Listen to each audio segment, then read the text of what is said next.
बांटने के लिए सिर्फ दौलत नहीं है, हर वो चीज जो हमारे पास अपनी जरूरत से ज्यादा है उसे बांटना चाहिए।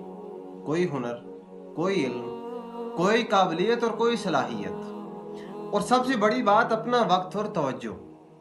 अफरा तफरी के इस दौर में आपके चंद अल्फाज आग पर तेल का या फिर जख्म पर मरहम का किरदार अदा करते हैं। आजकल लोगों को बहुत ज्यादा नफसियाती मसाइल का सामना दरपेश है।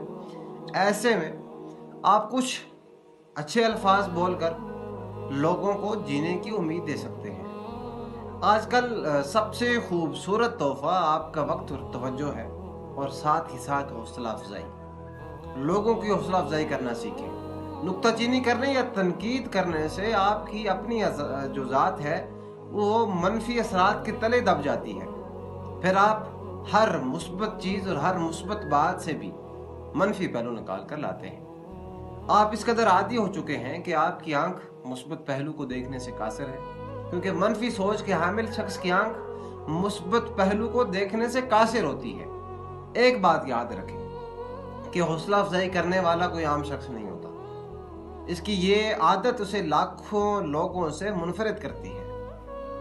इसकी वजह से माशरे में गोहरे नयाब पैदा होते हैं। इसकी वजह से कोहिनूर जन्म लेते हैं। इसकी वजह से माशरे में सायादार फल आवर दरख्त लगते हैं। जहां हौसला अफजाई करने वाले की वजह से दूसरे लोग 2 कदम आगे जाते हैं, वहीं हौसला अफजाई करने वाला खुद 4 कदम आगे चला जाता है। जहां तनकीद करने वाले की वजह से दूसरे लोग 1 कदम पीछे जाते हैं, वहीं तनकीद करने वाला खुद 10 कदम पीछे चला जाता है। हौसला अफजाई करने की आदत बनाएं।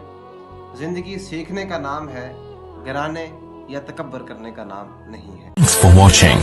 Don't forget to like, comment, share and subscribe to